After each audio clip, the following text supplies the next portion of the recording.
So guys welcome back to अल्टी vlogs. एक बार फिर से जैसा मैंने पिछले वीडियो में बताया था कि we will be discussing about regional areas, क्योंकि भाई आजकल स्पेशली जबकि पीआर इतना टफ हो गया है तो मैक्सिमम क्वेश्चन मुझे ये आते हैं कि भाई रीजनल एरियाज़ का फ़ायदा क्या है, रीजनल एरियाज़ के नुकसान क्या हैं, कौन कौन सी कैटेगरीज हैं रीजनल एरियाज़ के ऑस्ट्रेलिया में, and are regional areas actually beneficial और नॉट। तो इसको भाई हम दो वीडियोज़ में कवर करेंगे, आज की and the next one, because एक साथ मैं बताऊंगा तो भाई आप लोग बहुत ओवरवेलम हो जाओगे इन्फॉर्मेशन से एंड मैंने भी भूल जाना है कि मेरे को बोलना क्या है। तो टुडे विल बी टारगेटिंग कि भाई रीजनल एरियाज़ है क्या, उनकी कैटेगरीज कौन सी हैं, स्टूडेंट्स क्यों प्रेफर करते हैं रीजनल एरियाज़ में आना, पॉपुलर रीजनल एरियाज़ कौन से हैं आजकल, बिकॉज 2020 इज लॉन्ग गॉन, 2025 के हिसाब से हम बात करेंगे।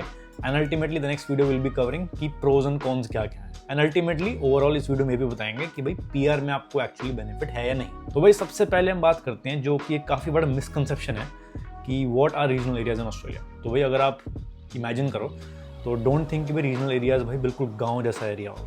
रीजनल सिर्फ एक वर्ड है, मतलब it's not a rural area, it's a under developed area जहाँ पे पॉपुलेशन एक पर्टिकुलर बेंचमार्क से कम है। तो अगर मैं आपको एग्जैक्ट डेफिनेशन बताऊं तो in simple terms regional areas in Australia are locations outside major cities like Sydney, Melbourne and Brisbane, but not all regional areas are the same. The Australian government divides them into 3 categories based on population size and economic needs. तो भाई basic geography आपको पता होगा Australia की, WA is a big state, most of it is a desert. Northern Territory में तो भाई बंदे ही नहीं रहते and it's extremely hot. Southern Australia में it's I think only Adelaide and a couple more major cities, बीच में सारा desert पड़ा हुआ है। सिडनी, मेलबर्न और ब्रिस्बेन को अगर निकाल दो मैप से तो उसके अलावा जो भी रीजन बचता है, सिटी हो या टाउन हो, it is all considered a regional area. अब रीजनल एरियाज़ की फर्दर कैटेगरीज होती हैं, हम उन पर डिस्कस कर लें। तो अगर आप कैटेगरी 1 की बात करो, कैटेगरी 1 जो कि मेजर सिटीज़ में आता है that is Sydney, Melbourne and Brisbane, ठीक है।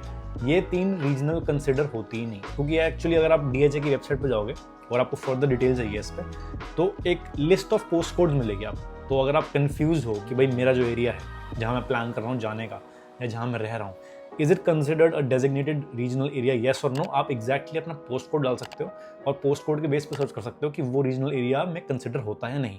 कि ऐसा ना हो कि आप 2 साल पढ़ाई भी कर लो, आपने टीयर भी वेस्ट कर दिया और फिर पता लगे भाई साहब मैं तो रीजनल एरिया में था ही नहीं, मौके पे आपके साथ सैड हो जाएगा। तो category 1 is just the major cities which is Sydney, Melbourne and Brisbane. So technically theory में इसके अलावा जो भी एरिया है ऑस्ट्रेलिया में दैट इज कंसिडर्ड रीजनल, मतलब मैं पर्थ में रह रहा हूँ ये भी रीजनल में आता है। कैटेगरी 2 की बात करते हैं which is regional cities and major regional centres, includes places like Perth, ठीक है अपना इलाका, Adelaide, Gold Coast, Sunshine Coast, Canberra, Newcastle, Geelong and Wollongong. ये मैंने जो आपको जगहें बोली हैं ये these are scattered all around Australia. इसमें सिटीज़ भी हैं, जैसे Perth is the 4th major city in Australia, Adelaide is the 5th major city in Australia, Gold Coast जहाँ पे भाई लोग पार्टीज करने बहुत जाते हैं, तो ये सिटीज़ भी आपकी रीजनल में आती हैं and this will directly contribute आपको बेनिफिट देने में टुवर्ड्स योर पीआर। कैटेगरी 3 जो होता है रीजनल एरियाज, वो होता है everything else, literally everything else in Australia, including Tasmania, Darwin, Cairns, Townsville, Bendigo, Ballarat, Toowoomba and many many more. तो अगर आपको कैटेगरीज की फर्दर डिस्क्रिप्शन चाहिए तो DHA पे एक आपको जो मैंने पोस्ट कोड की लिस्ट बताई है उसमें आप देख सकते हो कि रीजनल एरियाज के अंदर भी कैटेगरीज होती हैं जिसके बेस पे आप TR एक्सटेंशन फाइल कर सकते हो। ये गोल्डन पॉइंट है। अगर आप सिडनी, मेलबर्न में हो, ब्रिस्बेन में हो तो आपको TR का एक्सटेंशन मिलेगा ही नहीं। अगर आप एक सर्टेन डेजिग्नेटेड माइग्रेशन अग्रीमेंट वाले एरिया में हो तो आपको शायद 1 साल का TR मिल जाए, डिपेंडिंग कि आप वहाँ पे कितने टाइम रहे हो और आपकी एजुकेशन कहाँ से है। एंड थर्डली अगर आप कैटेगरी 3 या 4 रीजनल एरिया में आते हो तो भाई आपको अभी भी नॉर्मल TR खत्म होने के बाद भी 2 साल का एक्सटेंशन मिल सकता है। If you want a dedicated video कि आप अपना TR खत्म होने के पहले कैसे एक्सटेंड कर सकते हो तो भाई मेरे को ज़रूर कमेंट करना, because this is a topic जिस पर काफ़ी लोग अभी भी क्लियर नहीं है। लोग सोचते हैं कि मैंने 3 साल का TR खत्म हो गया एंड दैट्स इट, बट ऐसा नहीं है। आप अपना TR खत्म होने के बाद भी एक्सटेंड करा सकते हो, even though the government said on 1 जुलाई 2024 कि आप एक्सटेंड नहीं करा सकते। तो उसकी पहली कंडीशन तो ये है कि आप रीजनल एरिया में होने चाहिए। कैटेगरी 2, 3, 4 जो भी होगा I will target this in a separate video, so do let me know. फिर भाई द गोल्डन क्वेश्चन कम्स कि व्हाई डज दिस मैटर, कि रीजनल एरियाज मैटर क्यों करते हैं। Because different categories come with different migration benefits. तो अगर आप एक पर्टिकुलर रीजनल एरिया में जाओगे you might have certain x amount of benefits, अगर आप किसी और में जाओगे तो आप you will have a wide number of benefits.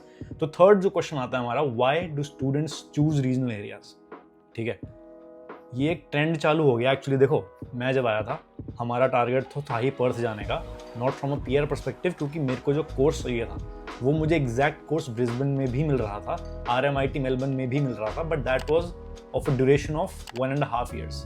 और अगर आपको TR चाहिए तो यार आपको 2 साल की मिनिमम पढ़ाई करनी होती है।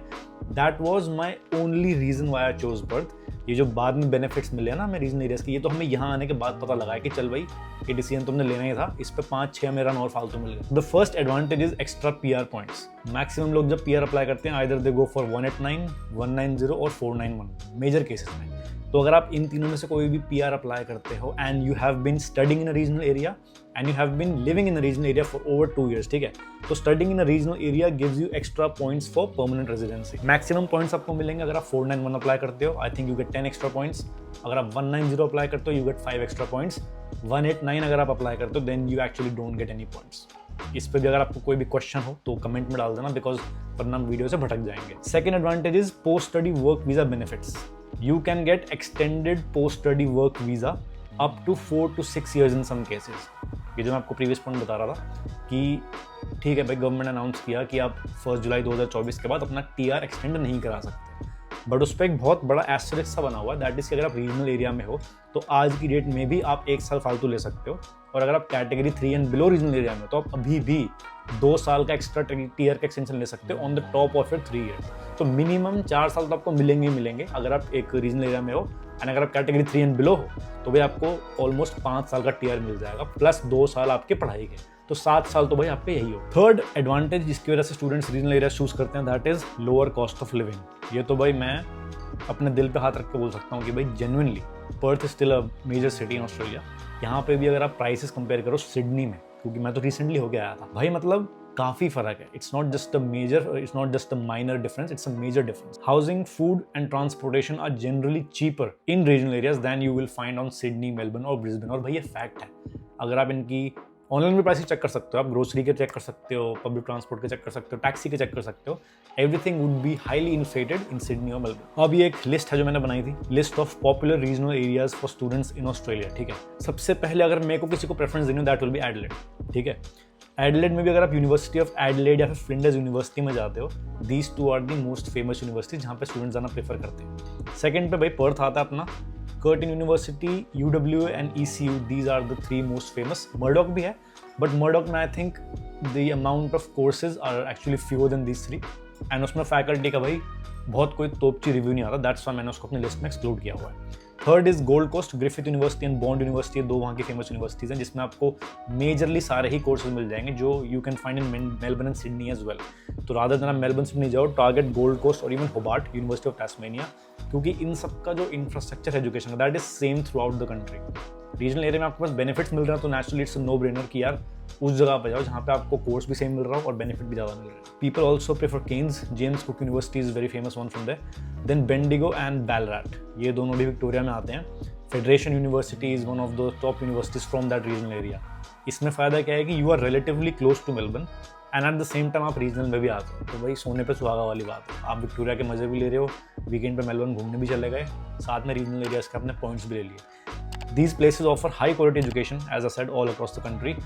High number of job opportunities, क्योंकि naturally लोग कम होंगे तो jobs की डिमांड ज़्यादा होगी, and a quieter lifestyle compared to Sydney और Melbourne. This is again a personal preference. कुछ लोग प्रेफर करते हैं कि नहीं मेरे को भाई डाउनटाउन मैनहट्टन में रहना है, ठीक है, एकदम बिजी लाइफ चाहिए, मेरे को सिटी लाइफ चाहिए।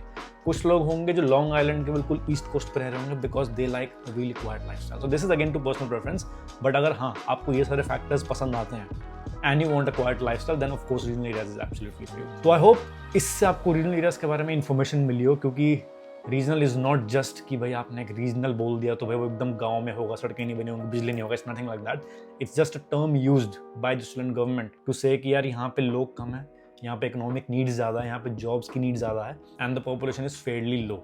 नेक्स्ट वीडियो में हम टारगेट करने वाले हैं एग्जैक्टली प्रोज एंड कॉन्स क्या होते हैं रीजनल एरियाज़ के, क्योंकि अगर जैसा मैंने प्रीवियस वीडियो में बताया था, if you are targeting a PR in Australia in your coming future, तो भाई काफ़ी टफ हो गई हैं सिचुएशंस। तो my suggestion would be get as many points as you can. PT में फुल नंबर लाओ भाई, कोई बड़ी बात नहीं है, नाटी क्लियर करो, फुल लाओ, उसमें भी 5 पॉइंट आपको वहाँ फालतू मिल गए, 5 पॉइंट आप रीजनल के फालतू लो, उसके ऊपर 5 पॉइंट आप और फालतू लो अगर आप 4-in-1 अप्लाई कर रहे हो, तो भाई 20-25 पॉइंट तो आपके यहीं बढ़ जाएंगे।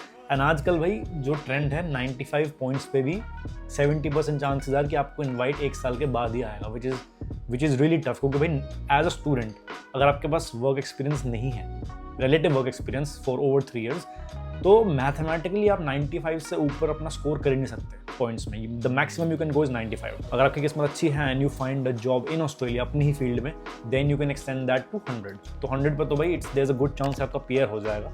बट 95 पे भी आजकल भाई लोग काफ़ी स्ट्रगल कर रहे हैं. तो if you want a PR in Australia and you want as many extra points as you can accumulate, you have to target regional areas. And the next video will be targeting the pros and cons, कौन से हैं, which cities are actually better or not. So I hope this video makes sense to you, and stay tuned till the end even for the next one, and I'll see you in the next one.